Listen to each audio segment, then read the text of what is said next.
change my name.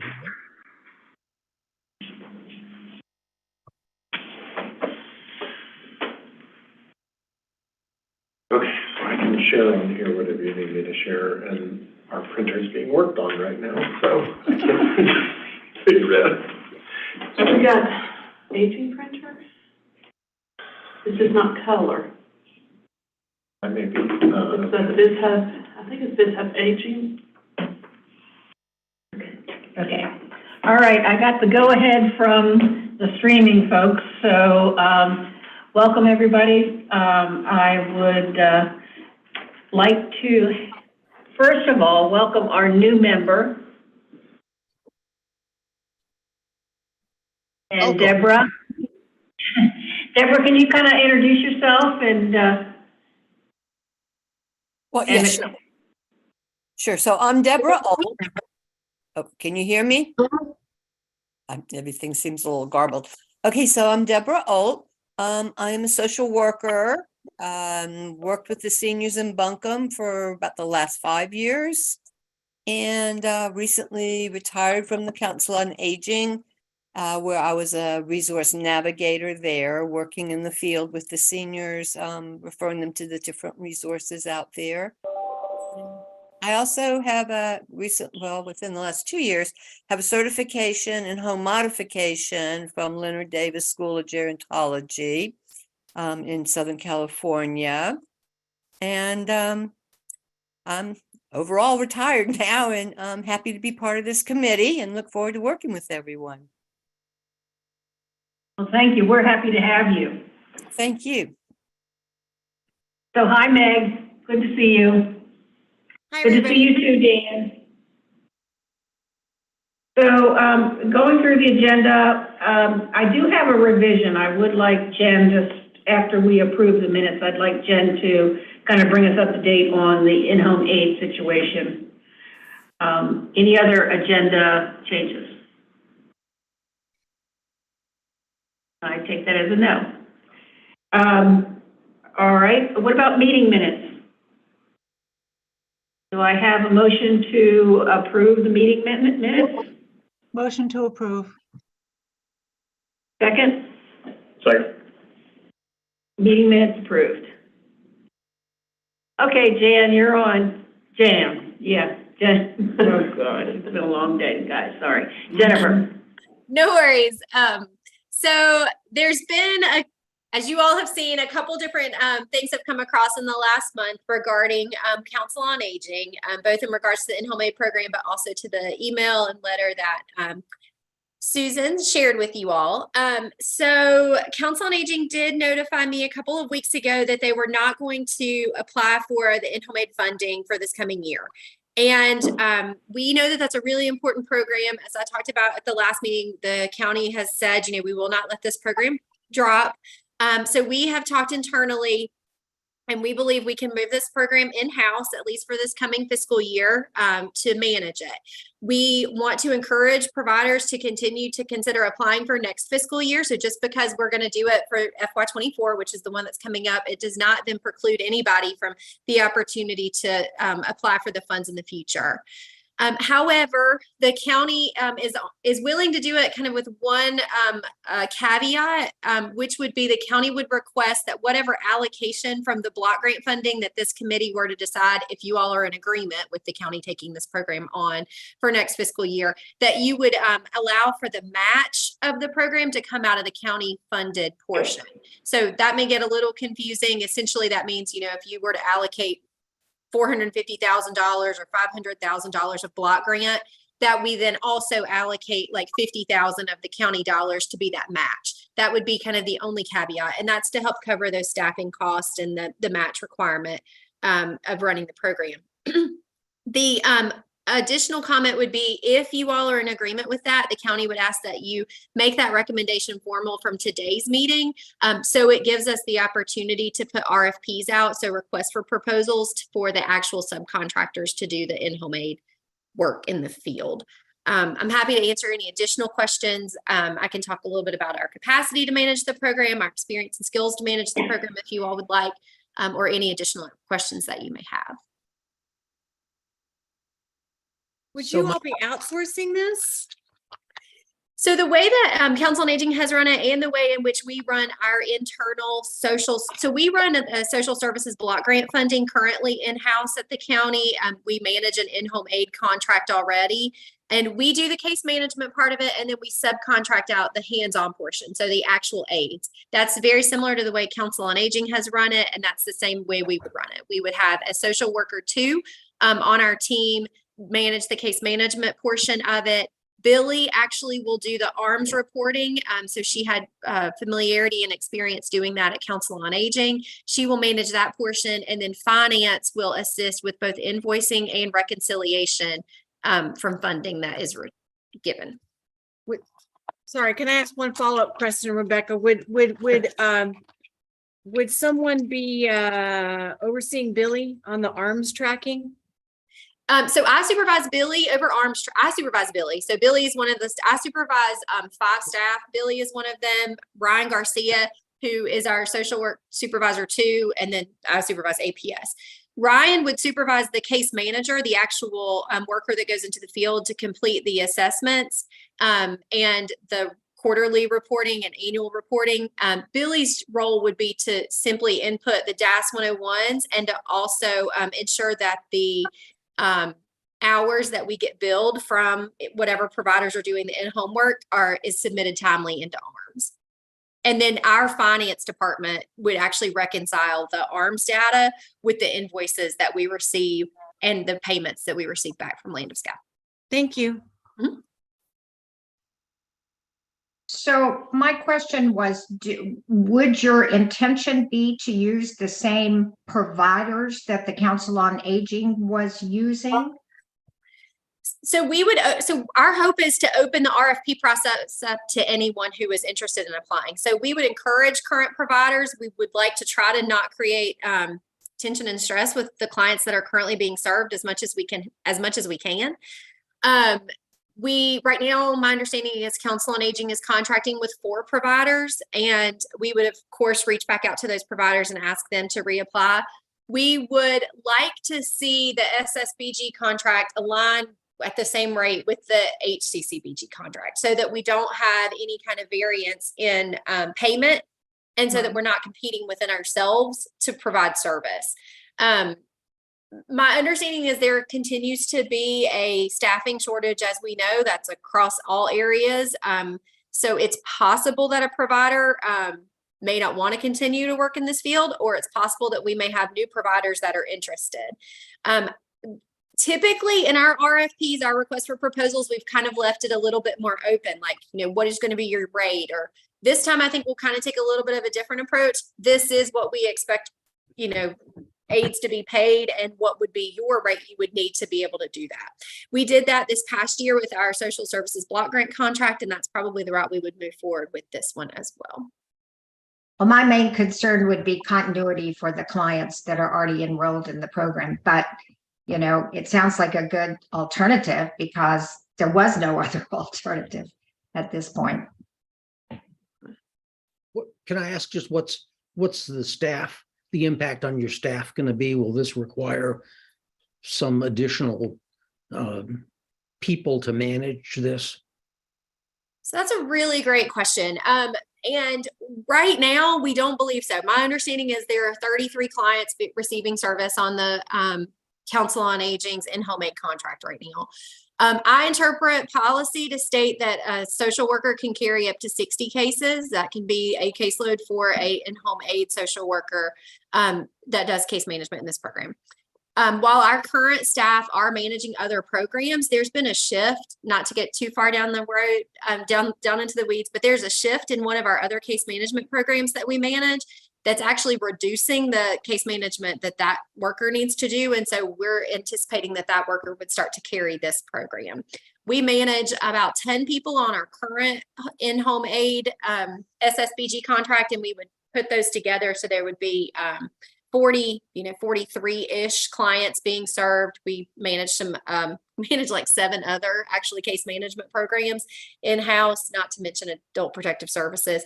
But we have with Ryan's capacity, my capacity, Billy's capacity, and finance, we're going to kind of share the workload of who has to take on those pieces. Okay. And this is Susan. In talking about the rates to the providers, would they be in line with what we just approved, last month Yes. for aging? Yes. So typically, so we've done it both ways since I've been at the county when we put out an RFP. Sometimes we leave it vague and we say, what's your unit rate? What do you want to charge?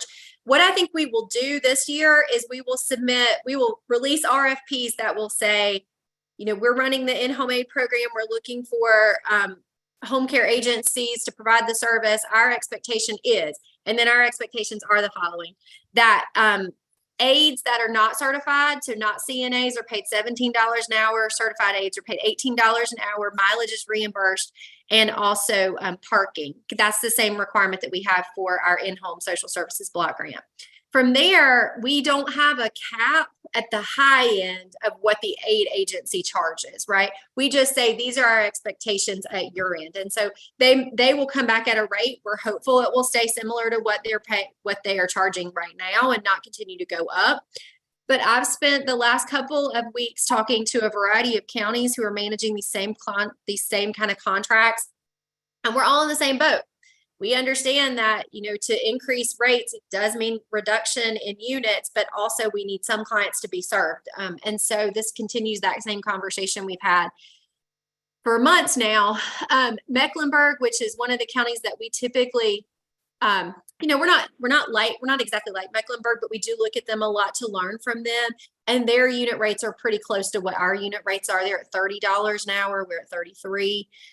They actually do manage, their adult services does manage the home and community care block grant portion of in-home aid as well.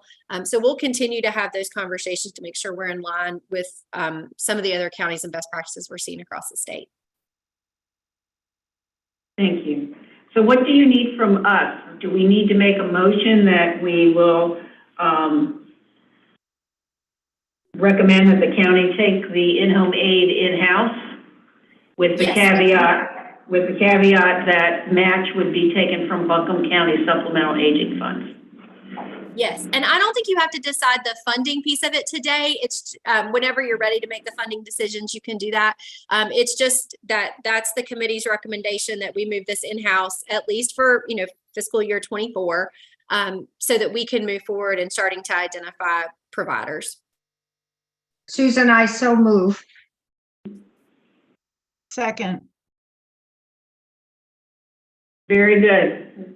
We have a motion and a second to bring the in-home aid into the county, and we will work between today and next meeting on the exact final funding amount.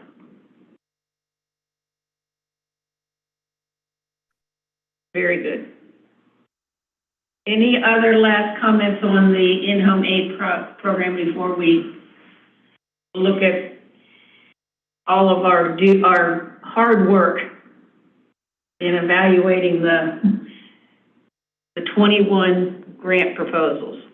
I will say, just to add more context to Meg's question regarding oversight of the program, this would mean that I would do my programmatic monitoring on Buncombe County for the in-home aid program. So that's just another step of oversight over the program. Thanks for that, Zach. And Susan, I'm sorry to speak up, but I wonder if there should be a full vote on that, just to make sure that everything is covered in case there's any questions. Okay. The first and second, so separate your hands. Okay. So for Jennifer's prompting here, we do need a vote. So all in favor of the proposal, raise your hand. All opposed?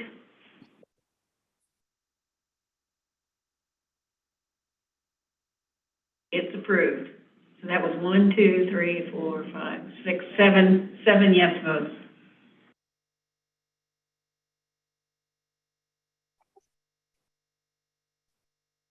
Okay. So Jen, are you able? Sorry, go ahead. No, I was gonna say, do you need any more from us on this topic? No, I will continue to take this back to the county to let them know, and we'll continue to move forward, and we'll keep you all posted regarding the RFP process, and we'll be sharing that out to all of our providers, and we will send it to all of the licensed home care agencies in Buncombe County to let them know about the opportunity. Great. So you can give us an update on that process next month? Yes. So are you able to share your screen to show the average amount? I am. While I'm pulling that up, I just want to say I really am grateful to everyone for taking the time to do this. It made the process much easier whenever looking at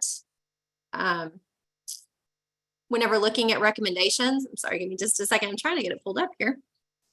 I've got it pulled up if you want me to go ahead and share it. Yeah, because for some reason it's not appearing on my screen as an option to share. So thank you.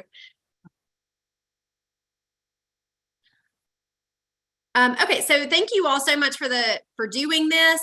What you're looking at here, just want to kind of walk you through, and then Susan, I'll turn it back over to you and can answer any questions that you have. So this is what we sent out originally. It was the provider, the service that they requested, the funding source that I believe it fits under, their requested amount for this current year, the year we're in, the total that they were allocated this fiscal year, and then their request for next fiscal year. What you see under FY24 recommendation, I apologize, I meant to update that to say draft, but the file itself is called a draft recommendation, is I took all of your recommendations and I summed those up and I divided it by 8. There were 8 responses. You all did it timely. You all got them in. So everybody had made a recommendation, and that is the average that you see under column G. The top half above the gray line is anything that's HCCBG funding. The bottom half below the gray line is county funding. That little gold line, that's the total. So we got a total allocation, or a total request. At the very bottom, you see total request. It was 2.7 million. We assume, and these are on row 31 and 32. We are making the assumption we continue to have 2.2 million to allocate. So on row 16, you see the total of what we received in request, and then what you all had made recommendations for. On row 27, you see the county's one with request, and then the recommendations that you all have and the total. So the total recommendations from the committee totaled 2.4 million, 2,470,339 dollars. So we need to cut about $270,339. Let me say just a couple other comments before we open it up for questions. If you'll scroll back up to the top, Zach, I made the assumption that you all would want to consider $500,000. I just put that in as a placeholder. That does not mean that that's what the committee needs to do. I just wanted to stipulate that. 500,000 is for mountain mobility is what the committee decided last year they wanted to do. So I put that back in.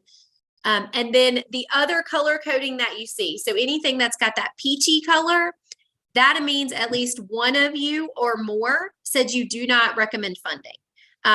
And some of you put comments in like you didn't recommend funding because you were making a recommendation in another category. Some of you said you didn't recommend funding because you ran out of money.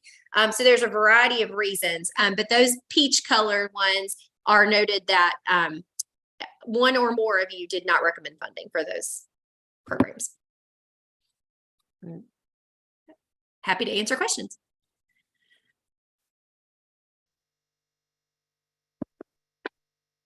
Can you scroll down, please? Yes. Yes, thank you. So maybe we can start with the ones that were not recommended, the peach color ones. Can I ask, are you wanting us to get to a final funding decision in today's meeting, or a funding decision that we can then consider and then confirm next month? Meg, is that a Today's- question to me or to Susan? I don't Yeah, care. today's meeting is not going to be the final allocation. Thank you. So what I'd like to do is discuss,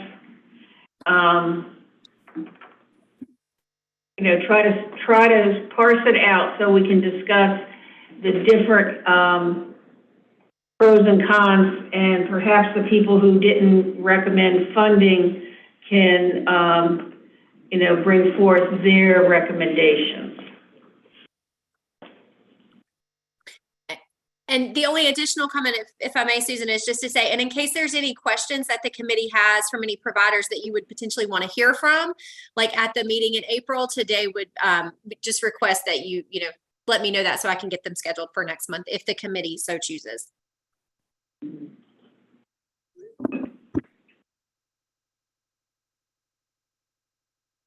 Okay, guys, let's look at row 8, which is Council on Aging Volunteer Development.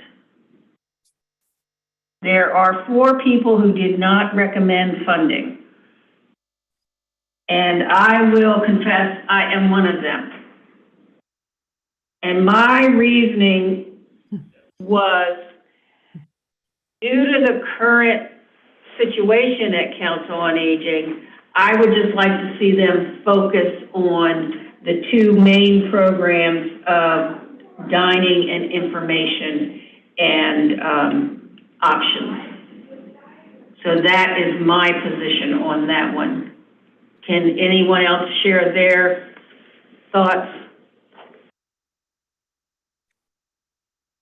My position is that there's other organizations that can help with this need. 911, Hands on Asheville, Land of Sky.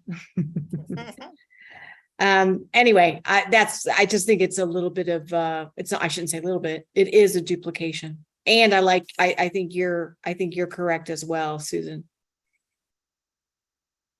Deborah, you want to say?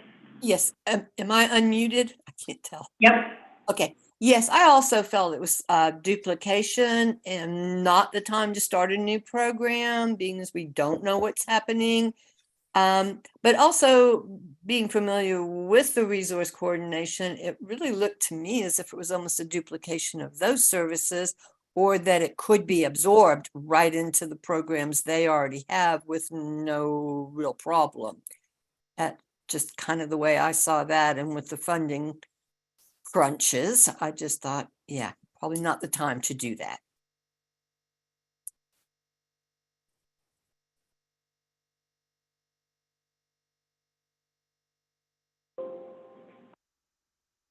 Ready?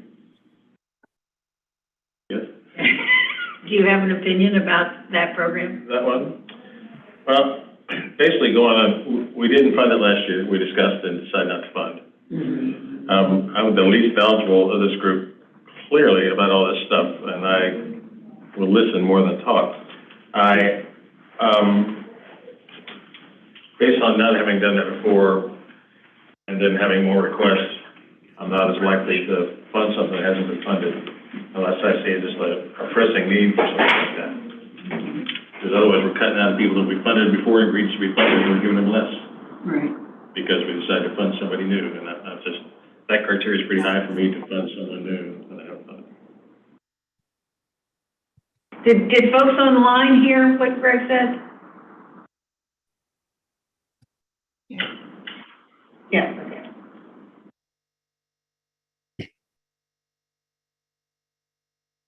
This is Dan. I'd just like to say I don't remember what I recommended on this, but I do. Here was my general perspective, was that I found myself at times on the things the Council on Aging does are important, but there's also a lot of, after reading 4 or 5 of them, there's a lot of stuff that sort of gets, and so I learn a lot from listening to those of you who may have deeper roots in the community than I do. And I do think there is a time where we want to support creative and innovative things.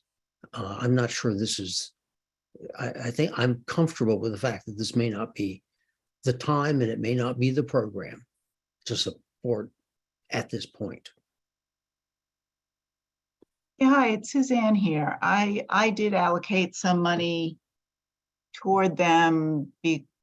Again, my point of view is outside of the system, looking at elder issues and issues with people who need help from the point of view of caregivers and volunteers.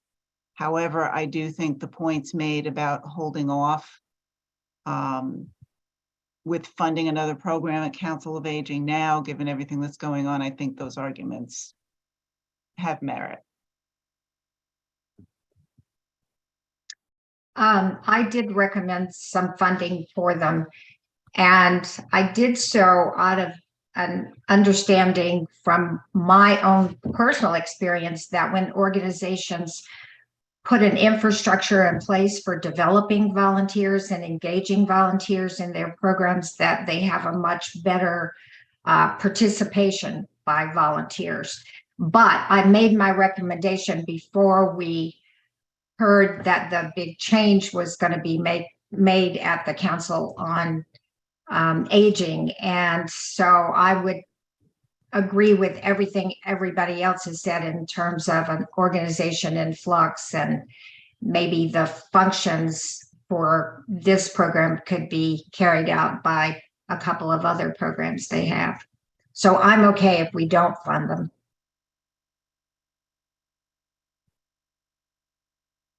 Well, what does the group feel about having discussion today and then asking everybody to go back into the dashboard and make their own changes? That's not a bad idea. I think it'd be helpful to have a copy of this document in front of us so that we can get a sense of where the land lies now based on everybody's first pass through the documents. Mm-hmm. Susan, I just sent it to you all. I apologize it didn't come earlier. I was actually off yesterday and Monday, and so I just did this morning right before the committee met, but I've sent it to you all for your review. Well, I appreciate that, Jennifer. That's very helpful. I mean, realistically, today is just really a conversation. I think if we can go back into the tool and make adjustments, and then come back next month and make hard decisions, I think, to me, that makes the most sense. That also implies, however, that, I like this plan of going through those that are in the peach color where there was some doubt, but I also think that your recommendation would allow us to go in after this discussion today and adjust some of the amounts we've recommended. So we may, at the end of, by the time we get to the next meeting, we may have a smaller amount to worry about than we have now.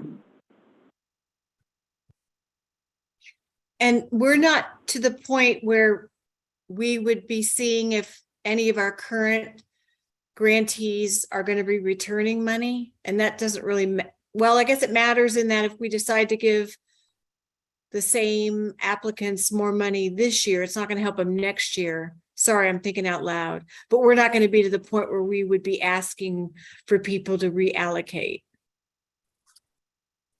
We are. Meg, that is a good point.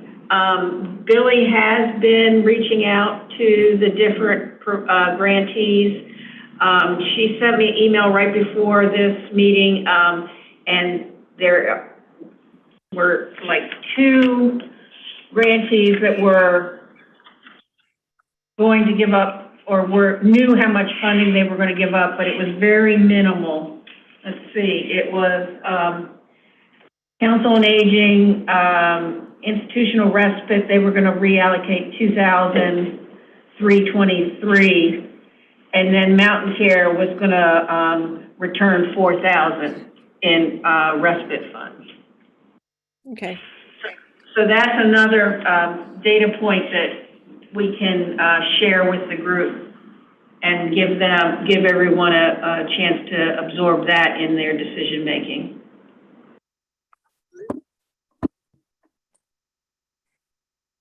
Susan, since you mentioned Mountain Care's respite program, I did just want to mention, in case you all are looking at the spreadsheet and you're like, why isn't Mountain Care's respite program on here for next year? If the funding was not requested for this coming year, you will not see a service that was funded for this year, if that makes sense, because I didn't want it to show. So yes, they are, Mountain Care is looking at returning those $4,000, but they did not submit a request, I don't believe, let me make sure I'm not misspeaking, that they did not request money for respite this coming year. They did not. Yeah. So kind of, if I can refocus us back to Council on Aging, there was another program, Accessibility Program, which is down on row 23. And one person did not recommend funding. I believe that was me. And again, it goes back to my comment about starting a new program now with the situation at Council on Aging. And I apologize. There were two people. That was my mistake. There were two people who did not recommend funding for that program. Yeah, I think I was the other one who didn't recommend it. Yeah. You all are so kind to share. You don't have to share if you didn't. But I do apologize that I had misstated that on here. No, that's quite all right, Jen.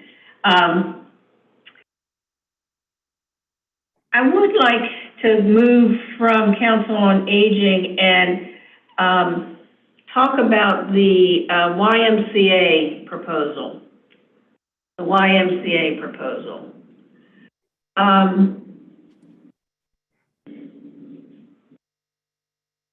This was, if I remember correctly, they wanted funding to seeking capacity building dollars.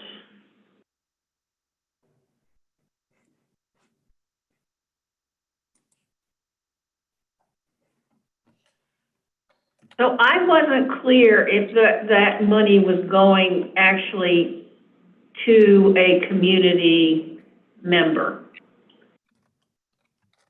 So I was kind of struggling with that proposal. Can anybody remember? I YMCA? would share your concern. That was the one I reduced some, but I didn't recommend funding for this because I couldn't tell what they were going to do and how they were going to do it and how it was going to benefit seniors. It just was very, very vague to me. It's mostly programming, as I understand. It's programming and education. And I mean, as I stated, I'm probably the least knowledgeable person, but to me, the kind of requests fall into categories of proactive initiatives, which I see this as being. The idea is we have something like this, we have programming and education, wellness. People, in a perfect world, people do this stuff, take advantage of this, and they don't need all the services at the back end sometimes. So we have that. We have things that are like life enrichment kind of stuff. And then we have things that are like mercy, like caregivers for people with dementia that, they're losing their minds and they need help. So we have like these three categories, and this one, to me, is more of a proactive initiative. I'm actually employed with the YMCA. But to me, it would be great in a perfect world, but to do this kind of stuff for wellness when we have people who can't fill their own medicine thing for the week, or their car won't run and they need help to get the car fixed, or their house is not habitable. So I can't justify. So I'm one of the two that didn't recommend funding for that. It seemed to me that this is the kind of thing the YMCA already does. They provide exercise and health and wellness education for people. And they were looking for capacity to expand that. And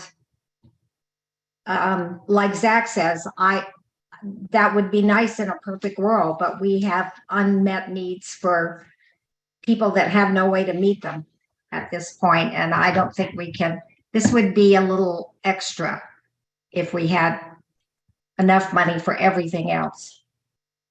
Yes.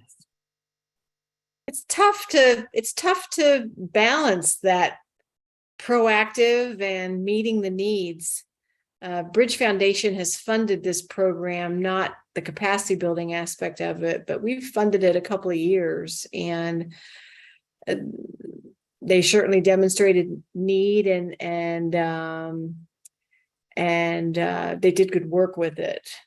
But so I will go along with what the committee's thinking, but just to give you that background.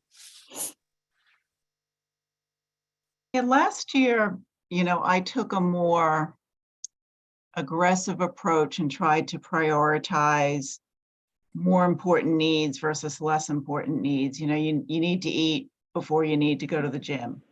You need to eat, you need a roof over your head before you need to go to therapy. Not to diminish the need for therapy or any of these other services. But then this year, I kind of came back to it and started out looking at it that way. But at the end of the day, again, I think coming at this more from a caregiver perspective than a service provider working within the system, I was having, arguments with myself in the mirror. I was talking to the refrigerator in my houseplants. Well, all these things that help you, where do you draw the line? So I took a more proportionate approach for the first pass, but I can't argue against, some of what the Y is asking support for is somewhat redundant to some of the things that they do on the one hand. On the other, of course, I go to the Y over in Reynolds Village. And I don't join a lot of the groups, but I haven't gotten a sense that they have a lot of programs that are very specifically targeted to older people who are not fit enough to go to the gym and don't need to be encouraged to go to the gym, kind of thing. But I'm not going to argue against, maybe we don't fund it as much or fund it at all, if that made any sense. Yes, it made sense, and that's why we're discussing and not making final decisions today. Susan, two comments. One, it looks like Eileen is on the call, so I just wanted to make sure. It says that she's on here without a camera. Sorry, had problems with the computer and don't know if she can unmute. So she does sound like she's at least on the call. I'll be honest, I'm just now reading through their application for the Y. I also have I'm not certain, I don't have any additional information I can provide. However, if the committee would like, we can either get additional information regarding their proposal, or we could also ask if you would want them to come and talk briefly at the next meeting too. But I just wanted to put that out there. I don't have any additional information to provide. I have not talked to anybody about the Y about their application. Yeah, I didn't get a sense how they were going to reach out to less fit, less exercise oriented older people to pull in the people who really do need that extra support. Most of the older people I see at the gym don't need someone to nag them to go to the gym. They know what a gym is. They're familiar with it. The population that needs the most encouragement is a population that probably doesn't belong to the gym or to the Y now. So more specific information on how they plan to offer their services or how they plan to fine-tune their services, I would welcome it.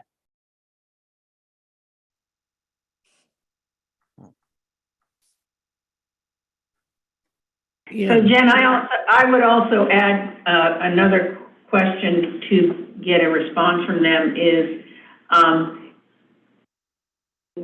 would these folks be required to join the YMCA, and at what membership amount?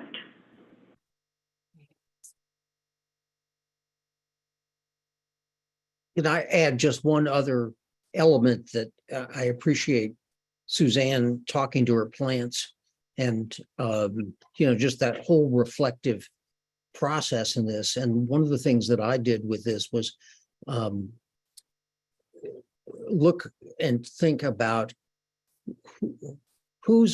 how big a part of budgets are we? And there's some organizations in here that are very dependent on this funding stream. There are others that are less dependent. I think of the Y as something that is, as an organization that has good community support. And I think of some of the other programs as if they're providing a valuable service, that one of the factors we have to take into consideration is if we don't fund them, what will they be able to continue to provide any service? Just another factor. Yeah, and Well, Dan, I'm sorry, go on. I was going to say, I wasn't that clear on exactly what they were looking for and how they were going to put it into effect, as others have said.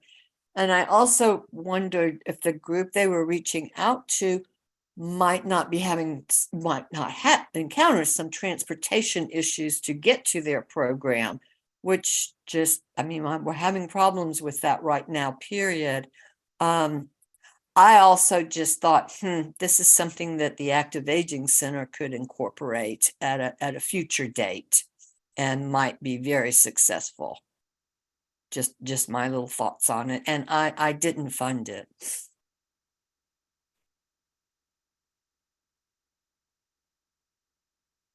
So looking at Jennifer's spreadsheet, I think the struggle is that when we went in individually, it appears that some of us allocated more than the $2.2 million. So, I mean, as we go back during this coming month,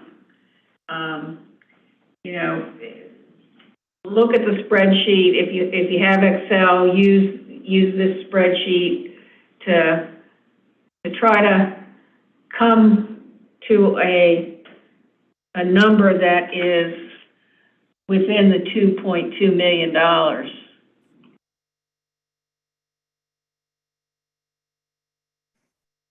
And I know that that's a little tricky in the system. And so I do have another spreadsheet that has all of you all and your recommendations. And if it would be helpful, we could create a spreadsheet for each of you that is based on what your recommendation was originally for these programs with a total at the bottom. And then you could go in and manipulate if that would be helpful. So or even if that's just a request for or one of two of you, just let us know and we can send that to you.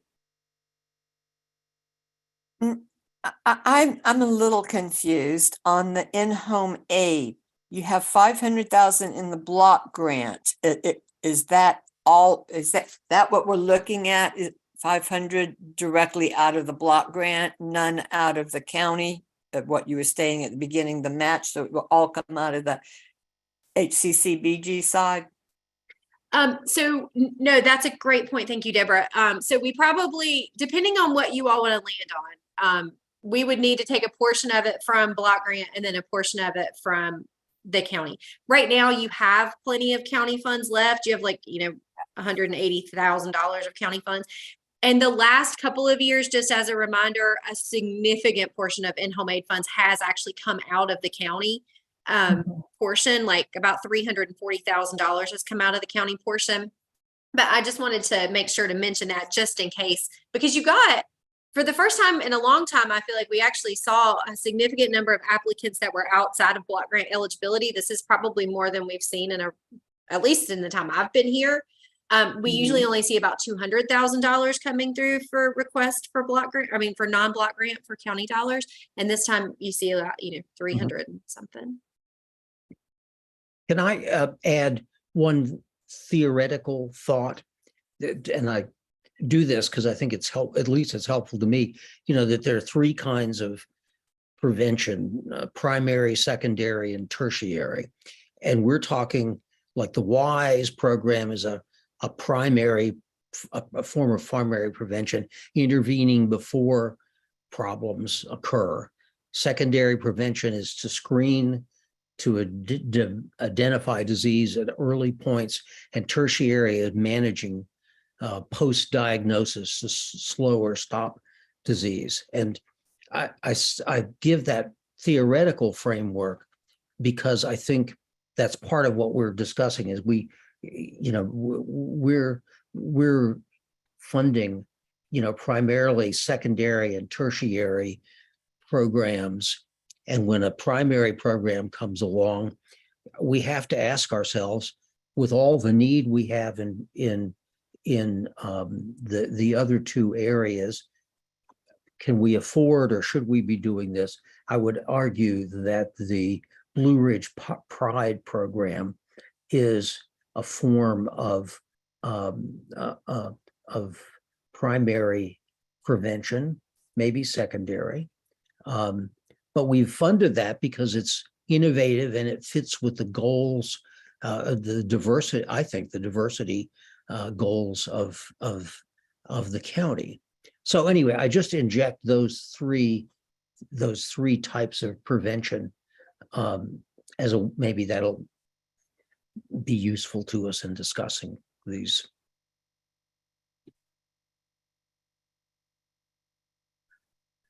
A question on another topic. Jen had asked earlier if we were comfortable with the 500,000 allocation for transportation for mountain mobility. So do we need to discuss that again and determine if that's the amount we want to keep for next year?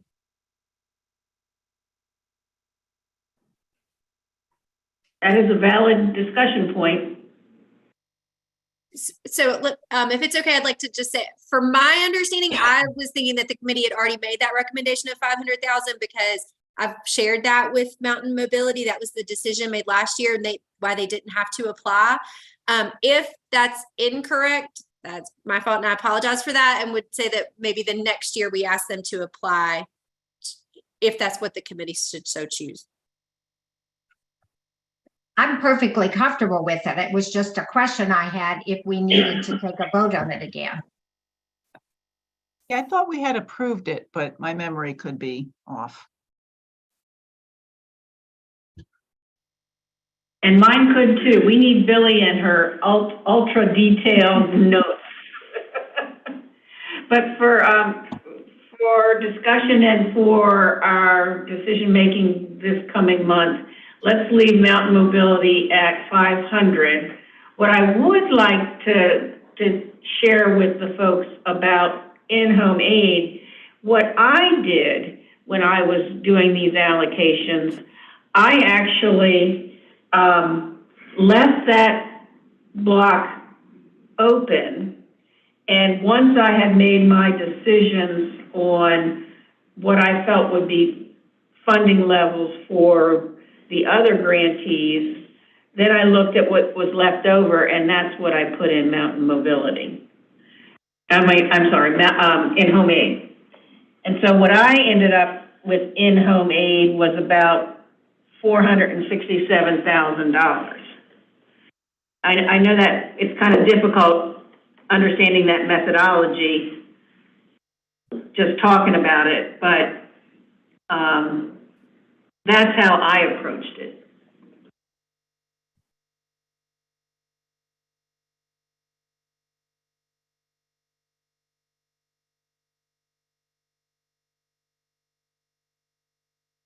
So Can we kind of talk about transportation? Yes.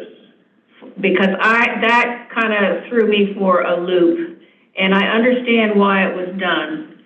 But Jen, can you kind of give us like a brief overview of why Mountain Care asked for two types of funding for transportation? Yes. And I also apologize for any confusion that caused. So Mountain Care reached out regarding their concerns. As many of you have heard or we've talked about, there continues to be capacity challenges and driver shortage challenges with Mountain Care. Mountain Care, with Mountain Mobility, I apologize. Prior to COVID, Mountain Mobility was staffing rides for Mountain Care's clientele. Since COVID, there has been a sharp reduction in the number of rides and the number of individuals that can be brought to Mountain Care. Some of you were on the call when Matt Cable mentioned that they hope to get Mountain Care back up to 50% of the ridership by the end of this year that they had pre-COVID.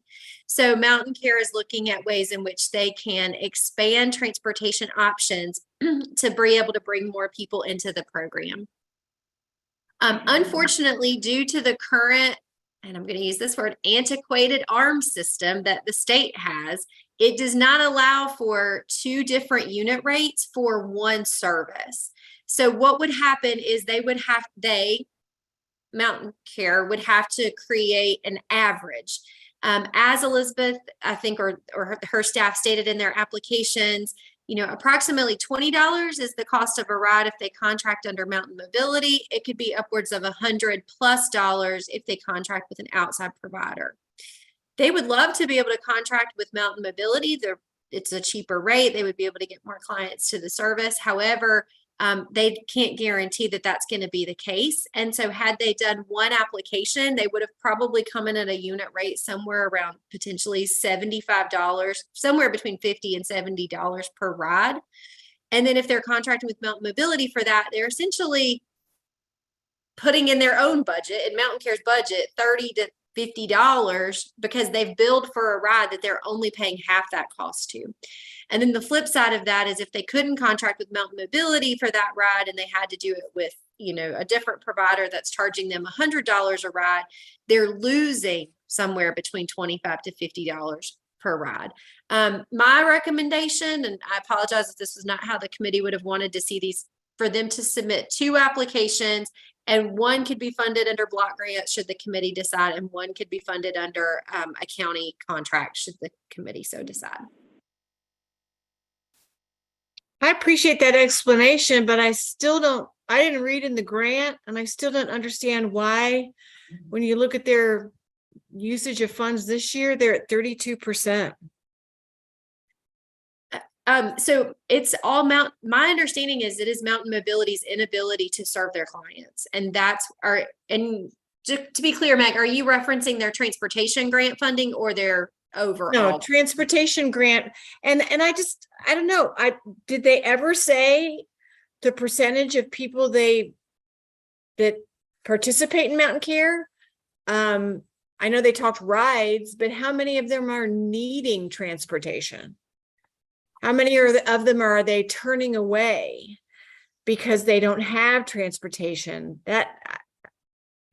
It's one thing if Mountain Mobility can't do it. I understand that issue. I just don't know if there's the need and they've got people saying, I'd love to come to this program and I need transportation to do it. Yeah, when we met with Elizabeth months ago, we spoke about this a little bit, and the impression that I got was that there were potential clients who would like to avail themselves of their services, but they can't physically get there because they can't drive themselves. They don't have anyone to drive them. And that, there's one thing, it's a statement, that's a statement. I'd love to see numbers. I still think Mountain Care, the HCCBG, they said they have 40 individuals on a waiting list. So that said to me that they have more people needing rides. Those 40 people can't utilize their services without transportation. So that's the way that I saw it. And during COVID, oh my goodness, so many people would give me calls because they couldn't get to Mountain Care and they didn't know what to do. So I don't know if that answers your question at all, but I just thought I'd add that to it, that they do have a waiting list. So they do have more people needing rides than they are able to provide. And those 40 people specifically would be coming if there was transportation available?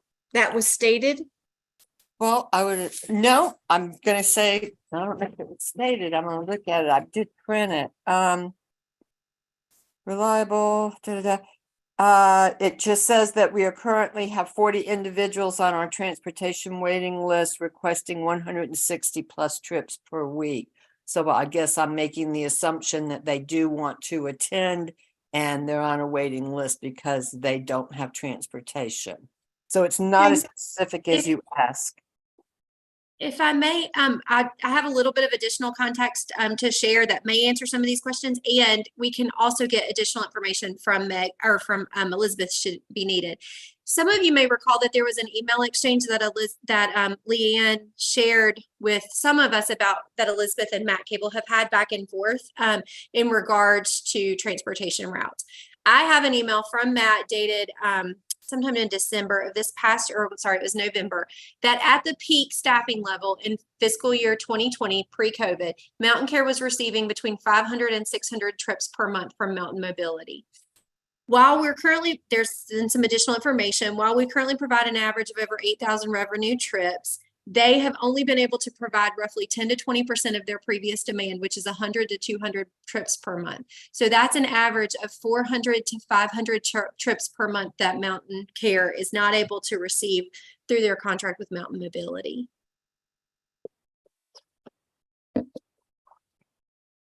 And they want to, and as Mountain Mobility is stating, they can only get back to 50%. So even if they could get up to the Cape, they would still only be able to do the 250 to 300 routes per month.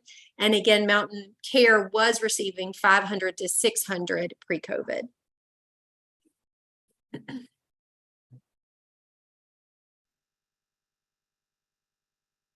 Yeah, maybe we could ask Elizabeth for a little bit more granular data at her end, because it's possible that that what they're trying to fund are essentially two different transportation programs, one for Mountain Mobility and the other for the overflow that Mountain Mobility cannot provide, which has a different cost structure attached to it.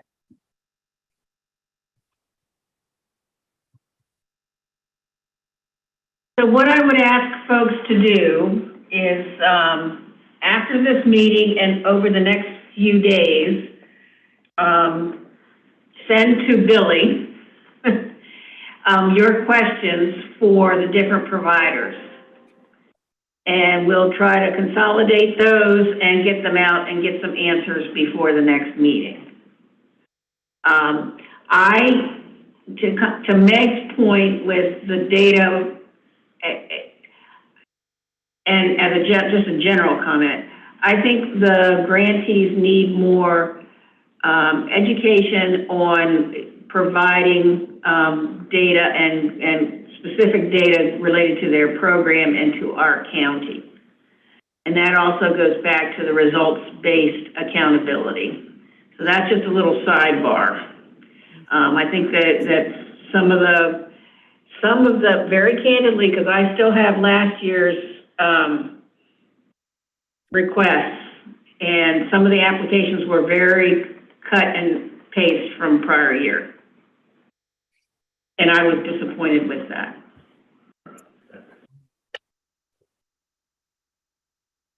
So it is now 4:30. We can continue on until 5 if people want. We can talk about Blue Ridge Pride, because that's one of the salmon color ones we haven't talked about. Before we dive into that, can I just say, last time we had a meeting in April, we had an April meeting, but we pretty much had it done because the county approved it like 2 days after, the day after that, right? Right, right. So pretty much has to be done. So some stuff had to be done in between, right? And that was kind of via email amongst us to make it. So I assume that's the process we're gonna follow between now and. Yeah, I mean, Jennifer's eyebrows are furrowing. But I think there's enough questions that I'm hearing that if you really want the providers to give us more information, then we need to communicate to them quickly. Yeah, I agree. So I wanted to make sure to pull up, I think Billy sent this out to the committee. I just want to make sure, Susan, she didn't just send it to you, because we do have the biannual report of our current providers. And I think that was also where Deborah was pulling that information. It may also be in the application, I apologize, but I do see that Mountain Care's Transportation in the comments of their biannual mid-year report, that they do talk about the current trips that they are receiving and the number of individuals requesting those rides. So just as a note and a plug, if you haven't had a chance to look at that biennial report, that may also weigh in on your decisions regarding recommendations for next year. Well, I'd like to say I've read that report. It was really well done, and I appreciate it. I just reread it a moment ago, and it's still confusing for Mountain Care.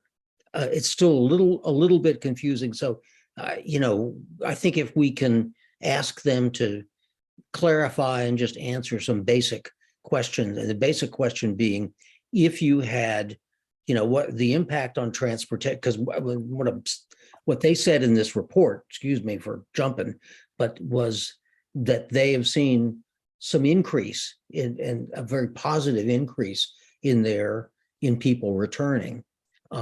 So if transportation was better, what would that mean? How many more people could they serve? I think that's already in there, but it would be nice to hear that in simple terms. And I propose that we talk about Blue Ridge Pride and any of these others before 5 o'clock and just see what people's thoughts are. Okay, works for me. I will make one more comment about transportation with Mountain Care. And it's the accountant in me that, looking at the units of service for February from Zach, I mean, their total, like Meg said, they're at 32% and they should be at 67. They only got approximately $40,000 last year, but they're looking for 118 this year. So,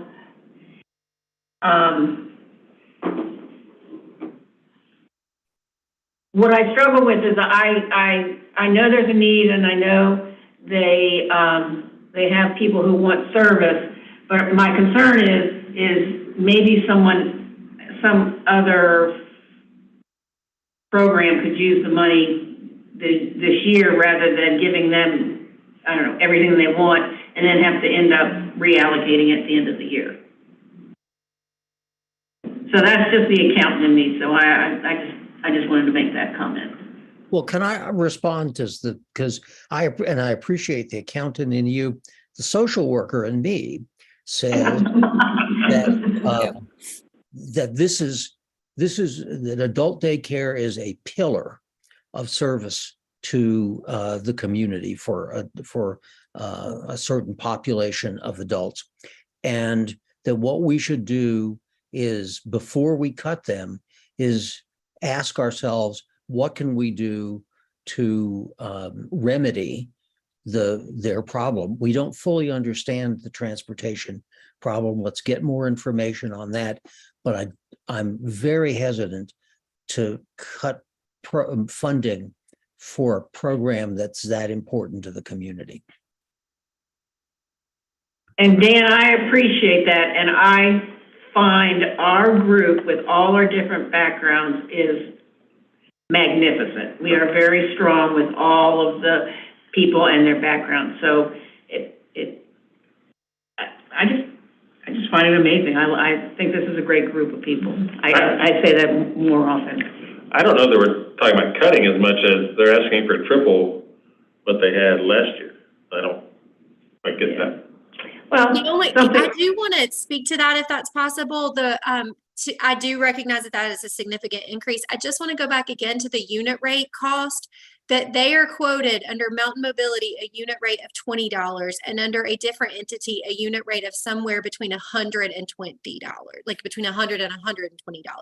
So the reason that they're requesting more is because for them to find an outside provider outside of Mountain Mobility, the unit potential cost rate for them is 5 times what it is Mountain Mobility's rate.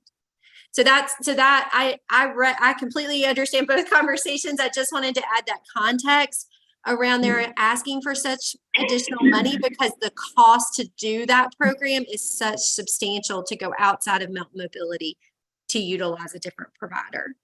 And my practical nature asks, if Mountain Mobility doesn't have the capacity to do this, even at a higher rate, are they going to find another provider that has the capacity to provide all the transportation they need? Or will we be giving them money that they won't be able to spend?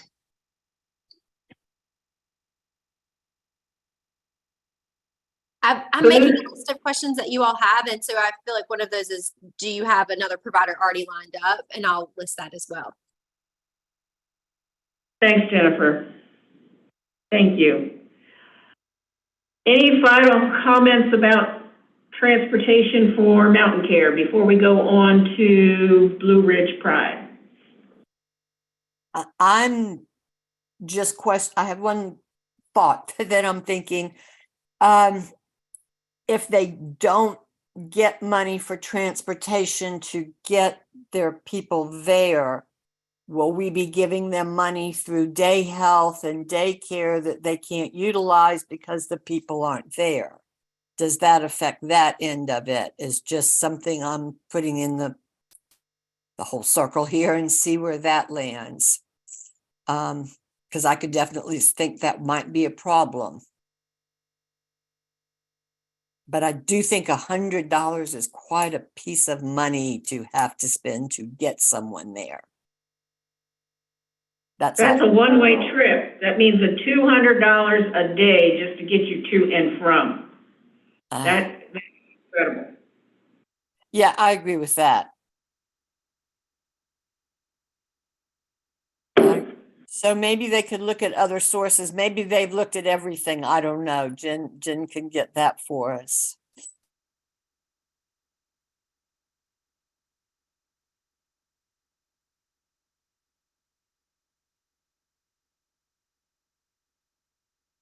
I feel the need to share this, and I apologize if it's not appropriate, but I work with many other HHS staff, right? And one of the things that we talk about is how transportation is the #1 most expensive program. And I've heard someone who's worked in this field a long time say, the cheapest option is to buy a car for a person versus actually driving people from point A to point B. Because when you start to look at the cost is substantial, especially when we start talking about people who live in rural areas of the county. And if you can't do these lump sum drives, one of the reasons Mountain Mobility's cost is able to be so reduced versus this other provider is Mountain Mobility is putting people who need to go to dialysis on a bus and people who need to go to the congregate nutrition site. I mean, they are billing each person to multiple people on a route, which is about $100, if not more, per route. You just don't see it broken up that same way. And transportation continues to be one of the most expensive programs that not only us, but every provider sees. But I'll definitely ask, what other options have they looked at as well? That's why I'm so excited about Working Wheels applying. Yes. Yes. Yes. Yes. Working Wheels. I thought that was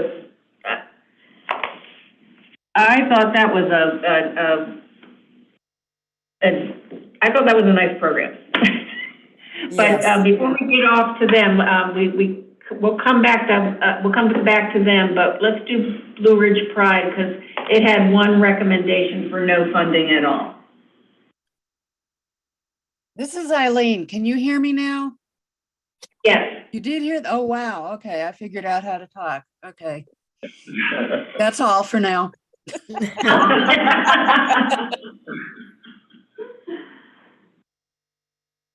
Except that I can say I do like Blue Ridge Pride. I think that's I do think it's a good effort to reach all of the population. And you know, in my time working with homes and whatever and so forth and so on, just did not see a lot of people who would fit into that category. So I like seeing that specific effort being made to involve those people in that population. And I will just have to say that their proposal, to me, was one of the two best proposals submitted. They justified it. They had numbers. They talked about what they did, what they were going to do, what the impact was. It was exactly a model proposal in my mind. I mean, they represent what DEI is. Yes. So I have a hard time not giving them money.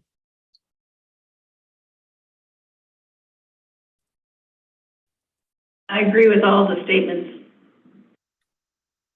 just expressed.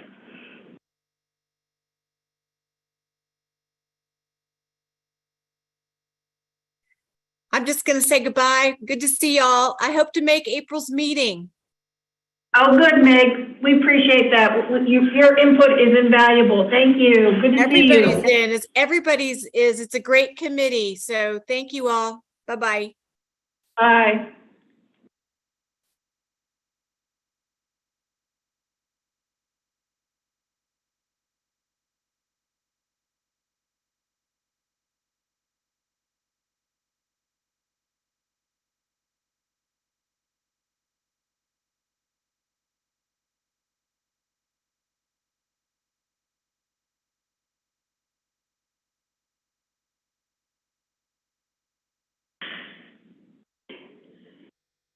Let's see.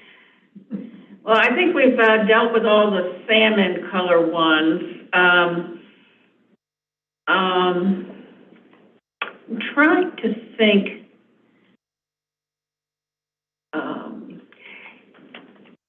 Okay, guys, what other, any of the other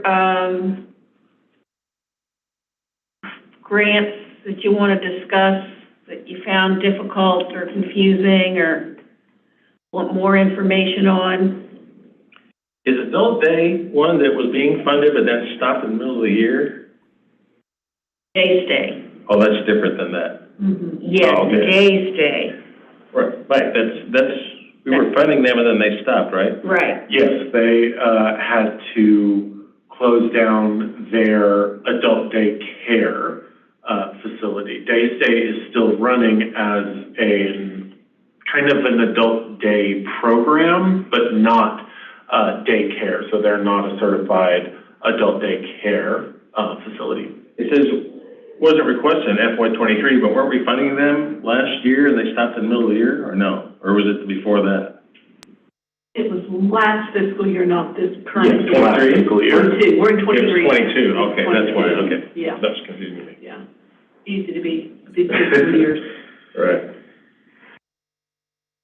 So did everybody catch Greg's question? Basically, day stay, when it showed up, was, I'm like, I know those people.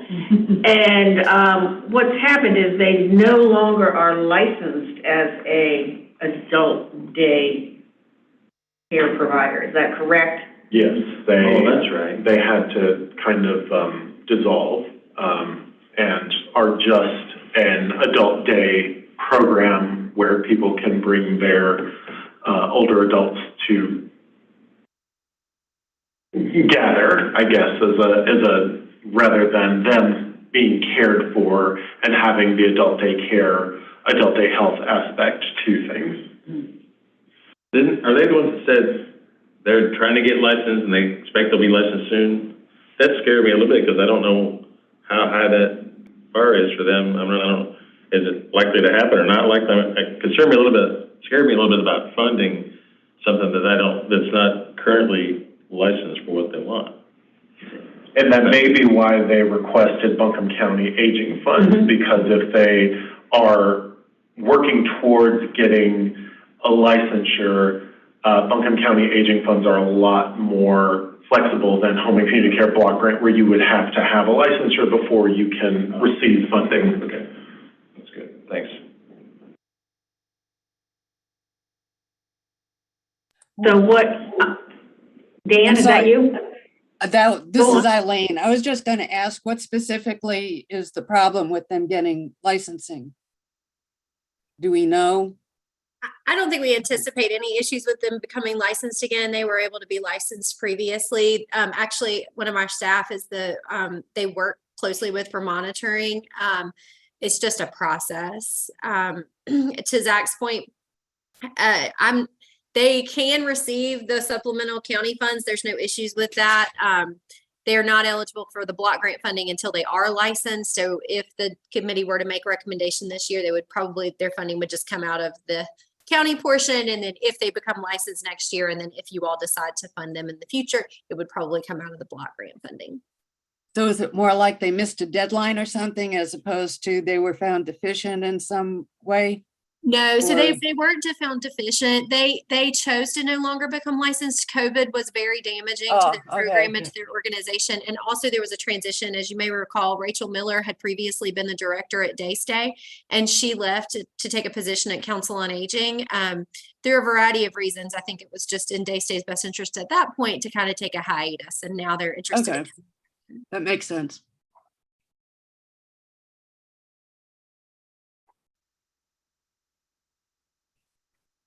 If, a couple comments, Susan, are you open to a couple comments from staff? Oh, please do. Always. So a couple comments I would say, if you all decide you would like me to send you a spreadsheet specifically of your recommendations, I'm happy to do that. So you can go in and look. Typically in the years past, some of the committee members have talked about like the increases request in providers. So some providers have had some pretty substantial increases in their requests for this year. And some people have looked at that as a question into how to make their recommendations going forward. You may not feel any questions. You may feel like the providers explain clearly why they needed that and feel justified in making those recommendations. I wanted to make note about, let's see, what was I going to mention? So the dining program for Council on Aging, you'll see a fairly substantial increase there. Some of our providers have used ARPA funds in the past, those American Rescue Plan funds. Those are no longer, there's no additional funding coming from ARPA, so that may have been referenced in some of your applications.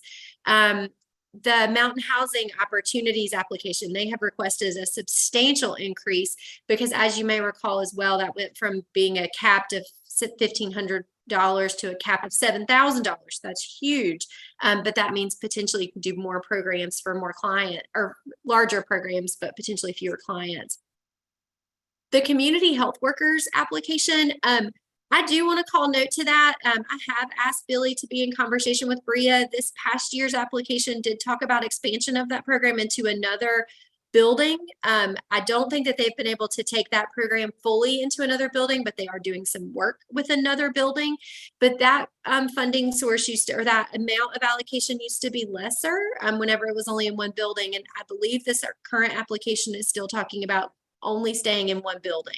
I just want to continue to call light to that because that's one building amongst the larger county clientele that served. It does great work.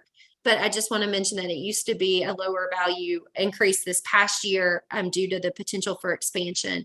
But I'm not sure we've seen the expansion that we had hoped as far as like going into another building fully. We could also get some clarification around that if the committee would want. Jen, to that point, to kind of let people know, this is from Billy today. Regarding the new site development for Asheville Terrace Community Health Workers Program, I reached out to Bria to ask since it was mentioned in FY '23 application. The new sites mentions were Vanderbilt, Battery Park, Laurel Woods, and Arrowhead. And so she's currently working with Vanderbilt and Battery Park, as residents in Vanderbilt requested a neighborhood watch, and Battery Park has identified a site where this program could be beneficial. They're going to be meeting in a week or so to discuss strategies. So I can share that with the group, that comment from Billy. So is that something I would say it would be useful for you to check on the degree of their expansion? Right. Because if I remember correctly, currently there are 4 community health workers in the building. So is that something that can be replicated in another building within the budget? I don't know. I'll get some clarification on that for next time as well.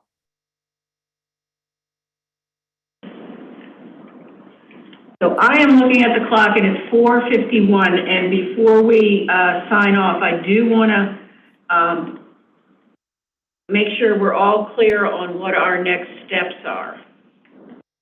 So help me if I'm wrong. So first of all, we're asking everyone to go back into the website and adjust their individual recommendations so that it stays under the $2.2 million. With the caveat that Jen is going to send out spreadsheets so that people can understand how to meet that threshold, given that we still have to fund in-home aid.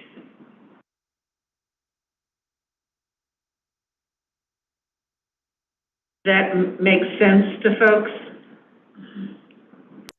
Do we have a timeline of, can we have this many days to think about, reflect on this, and then we need to have a preliminary, maybe at a certain point? And so that we can reevaluate at that point?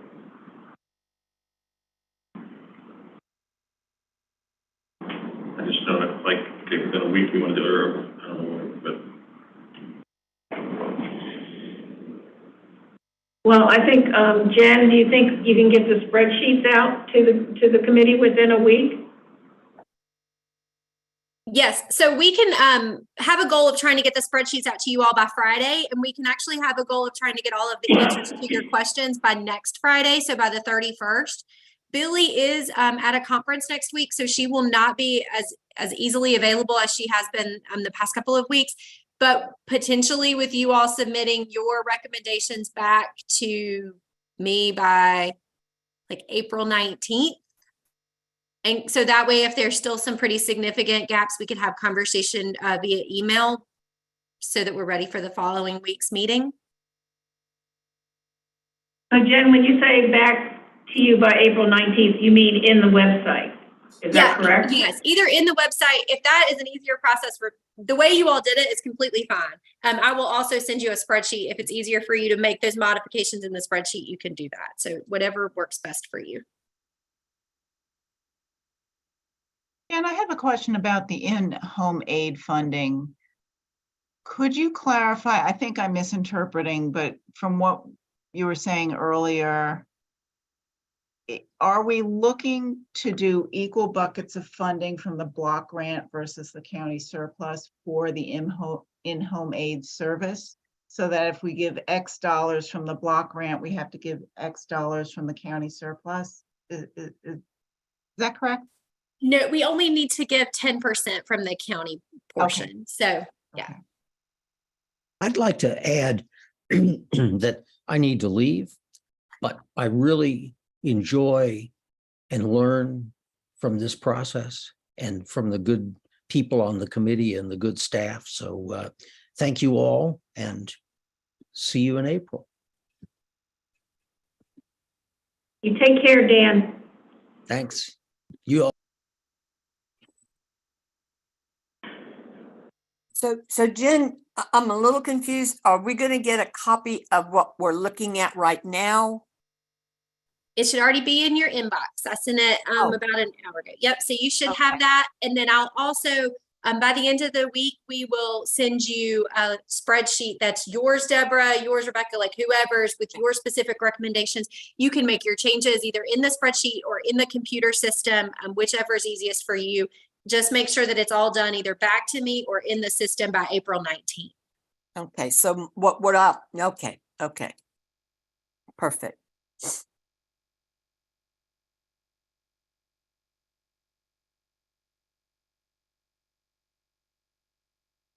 Okay, No. is there any, I'm sorry, Jen? No, I was just going to say, and I'll ask for those responses back to questions by next Friday. So it gives the providers at least a week. If you all have any other questions, please send them to myself or Billy and we'll get those answered for you.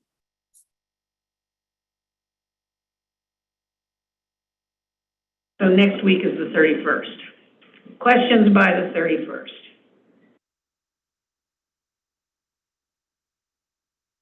And input into the system on dollar amounts by the 19th.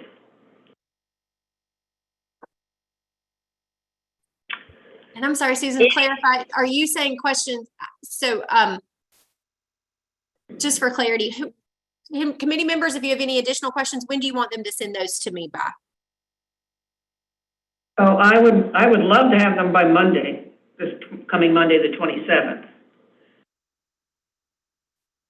So thank you for that, Jen. So if the committee members can get their questions to Jen and Billy by the 27th, that'd be great, and she will compile them and get them out to the providers on the 31st. Is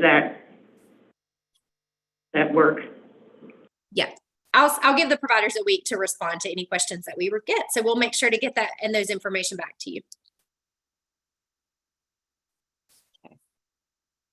Okay, anything else? Any final comments, questions, concerns?